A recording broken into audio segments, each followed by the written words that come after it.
para itong mga pumpkin, mga idol, nahitsas na idol,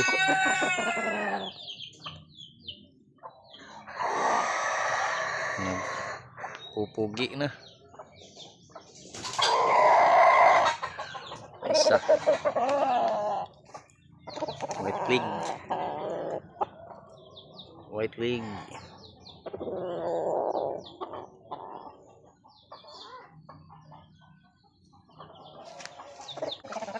pa isa binunot ang buntot. Ito yung ama nila.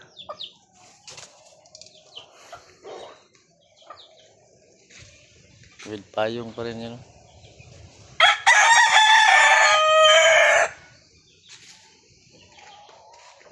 Pa isa yellow leg.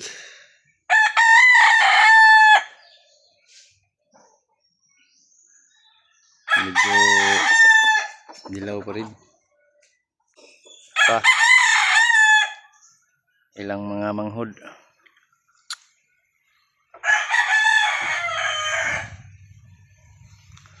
Naka-according na ano na ito na ano na nawala na yung sipon.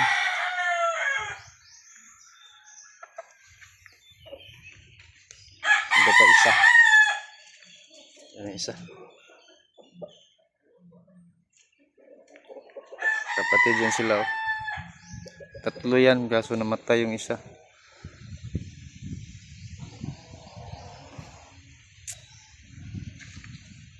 Ito ang isa. Ito yung ina nila.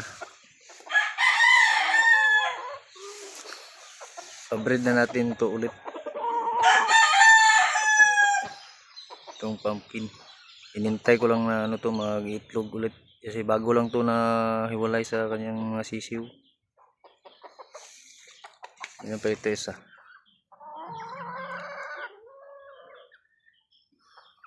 Ano to mga babae.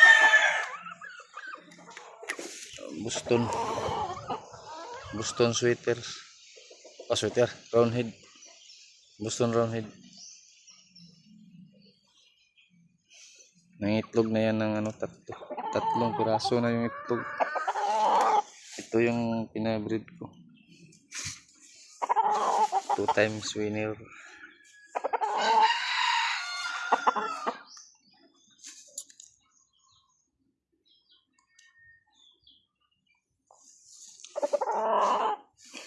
Ito pag libreed ko na to ulit,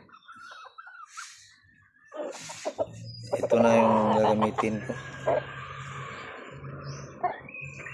kasi ano pangit yung ano pag i-inbreed natin, balik natin yung anak niya dito. Sayang lang yung pagod kasi maraming mga ano project na mamatay. Ito lang natira. Tatlong lalaki sa 10. Tatlong lalaki. 5 lang yung natira. May dalawa ditong babae. Pinapakawalan ko yung babae. Tatlong lalaki. Yung isa mayahin. Ito lang dalawa yung naka ano. Pumpkin yung dalawa.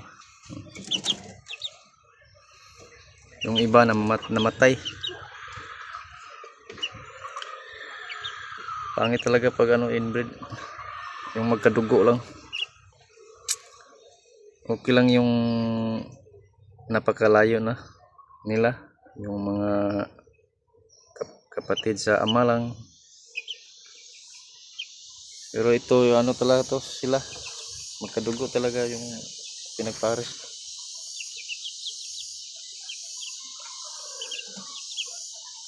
Magkadugo talaga sila yung pinagpares ko kasi ito anak to.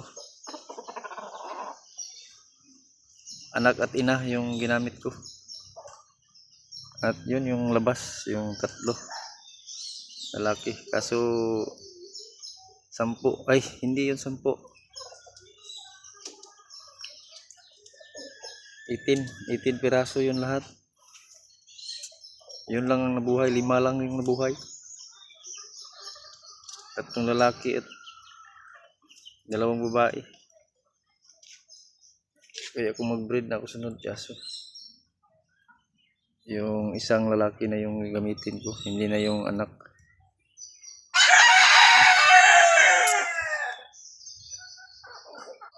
Kasi ito at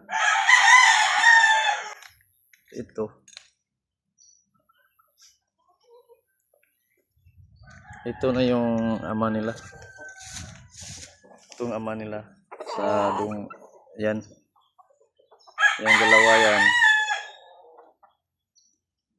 Ito yung ama. Yung 3 sisiw lang na lalaki doon. Yung inbred. Pinag-inbred ko. Sinatry ko kasi. Ang gandang resulta niya dito sa yan. At nagpares ko dyan sa pumpkin. Ang gandang resulta niya kasi ano na ang tangkad. Ang haba ng mga paa. Tapos ito pa oh. Yung sexy ba? Malayo lang yung paa sa katawan. Yung paa niya malayo sa katawan, hindi nakadikit yung mga hita. Ang ganda ng resulta sa yan, yung hindi inbred, yung lalaki na pinapares ko. Naka 2 panalo yan.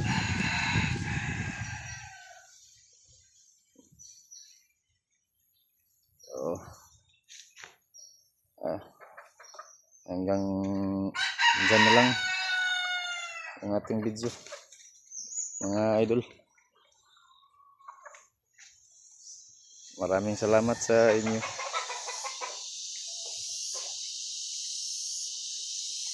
Bye bye.